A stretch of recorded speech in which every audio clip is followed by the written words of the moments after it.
अक़वाम मुत्तहिदा के special reporters और माहिरीन पाक भारत कशीदगी और हालिया वाक़यात पर जारी करदा अपनी तफसीली रिपोर्ट में पाकिस्तान के मौक़िफ़ और बयानिए की भरपूर तौसीक़ कर दी है। इसी पर बात करेंगे। हिना रबानी खर साहिबा हमारे साथ मौजूद हैं। बहुत शुक्रिया हिना साहिबा अपना कीमती वक्त देने के लिए। एक रिपोर्ट बड़ी तफसीली जिसमें बहुत सारे सीरियस चार्जेस भी हैं भारत पर, क्या कहेंगी आप? हाँ जी, देखिए, जब आप सीरियस क्राइम के 5 स्पेशल रिपोर्टर्स जो कि यूएन के मैंडेट के नीचे काम कर रहे हैं, जो इंटरनेशनल लॉ की साए के नीचे काम कर रहे हैं, जो रूल्स एंड ऑब्लिगेशन सीरियसली मांगते हैं, जो रोग स्टेज होने में बिलीव नहीं करते, वो तो जब भारत के बिहेवियर को देखेंगे तो वो उसको कोई A+ तो नहीं देंगे ना। वो सपोर्ट इज वेरी सिंपल एक चीज है कि एम्बिट ऑफ इंटरनेशनल लॉ के बाहर भारत का सारा बिहेवियर था, और उन्होंने ये यकीनन कहा है अपनी रिपोर्ट में भी कि प्रेजुडिस होने के बावजूद, without being prejudice, because they clearly, इससे पता चलता है कि इंडिया ने उनके जो सवालात थे उनके जवाब देने की भी तौफीक नहीं की। तो उनकी जो अपनी असेसमेंट थी वो तो बेस्ड ऑन फैक्ट्स ही होनी थी, और उनकी अपनी असेसमेंट बेस्ड ऑन फैक्ट्स ये है कि उनका जो अटैक था पोस्ट पहलगाम, वो डिस्प्रोपोर्शनेट की तो उन्होंने बात ही नहीं की। उन्होंने उसको बताया है कि वो किस तरह हर तरह से लीगल था, हर तरह से अगेंस्ट इंटरनेशनल ह्यूमन राइट्स की धज्जियां उड़ाई, एंड दैट जो कि हम बात हमेशा कहते रहे हैं कि ये रोग बिहेवियर किस चीज को कहते हैं, जो रूल्स को ना माने, जो लॉ को ना माने, जिसको लगे कि मैं जो मर्जी जब मर्जी कर लूं, मैं जहां मर्जी कत्ल गारत फैला दूं, ये मेरा राइट है, because I want to, I can and I will, right. तो this is obviously a really big report card with India in some ways, right. दूसरी तरफ ये है कि अगर आप देखें कि इंटरनेशनल इस वक्त पूरी community is exceptionally sensitive on matters of climate change and water security.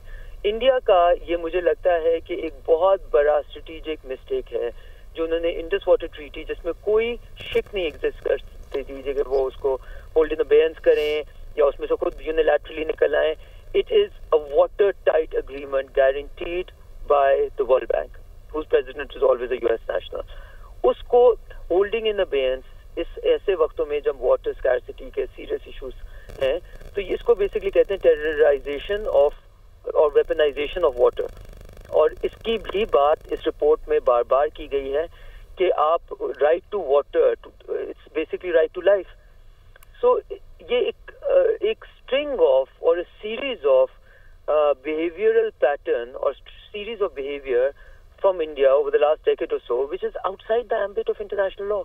और या तो आप यूएन को खुदा हाफिज कह दें, एक जगह आप कह रहे हैं हमने यूएन सिक्योरिटी काउंसिल का मेंबर बनना है क्योंकि हम इतने इंपॉर्टेंट है, और दूसरी तरफ आप जब ये कर रहे हैं तो you basically completely eradicating your chances to forget ever vying to be a security council member, to even be a responsible state of the United Nations, to even मतलब जो आपकी यूएन जनरल असेंबली में जो seat है, जो 193 मुल्कों में से एक सीट है, आप तो उसके भी काबिल नहीं अपने आप को दिखा रहे।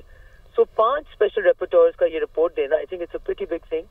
हिना साहिबा, लेकिन अगर देखा जाए तो अक़वाम मुत्तहिदा ने जो सवालनामा दिया उसके जवाब नहीं दिए गए, 60 रोज़ का वक्त दिए उसके अंदर भी नहीं जवाब दिए गए, और फिर सूरत हाल ये है कि इंटरनेशनल लॉस की वायलेशन भी की जा रही है और इर्रेस्पॉन्सिबल बिहेवियर है भारत का। आप नहीं समझती कि अब ये वक्त आ चुका है कि भारत पर पाबंदियां आयद होनी चाहिए? देखिए, इस वक्त तो आप अगर ये समझती हैं कि इंटरनेशनल ये रियल पॉलिटिक्स में काम इस तरह होता है, तो इस वक्त क्या इजराइल के ऊपर पाबंदियां नहीं आयद होनी चाहिए, जिन्होंने 70,000 लोगों को लिटरली मैसेकर किया है? जेनोसाइडल, आईसीसी ने भी कहा, आईसीजे ने भी कहा है कि जेनोसाइडल टेंडेंसीज शो हो रही हैं, बट क्या उनके ऊपर इकोनॉमिक सैंक्शंस लगी? सो आई थिंक इस वक्त देखिए दो ट्रेंड हो रहे हैं दुनिया में। ये जो यूएन है, जो इंटरनेशनल ऑर्गेनाइजेशंस हैं, वो अपना काम पूरी बखूबी इंटरनेशनल लॉ की गैम्बिट के अंदर पूरी तरह करें, जो ये रिपोर्ट भी रिवील करती है कि अगर आप किसी को मारेंगे तो ये कहा जाएगा कि आपने उसको मारा, अगर आप कुछ इलीगल करेंगे तो ये कहा जाएगा कि आपने इलीगल किया। उसको there is no way to wrap it up in a pretty gift and celebrate holiday season on it, right. वो कोई तरीका नहीं है। लेकिन दूसरी तरफ ये भी पता चल रहा है कि हर किसी को अपने आप को में इतनी सख्त लानी है कि वो अपने आप को प्रोटेक्ट कर सके, अपनी सॉवरेन टेरिटरी को, अपने लोगों को प्रोटेक्ट कर सके अगेंस्ट रोगिश बिहेवियर जो आपकी तरफ कहीं से भी आ सकता है। So I think this is the way the world works, and I think Pakistan is doing okay on that front.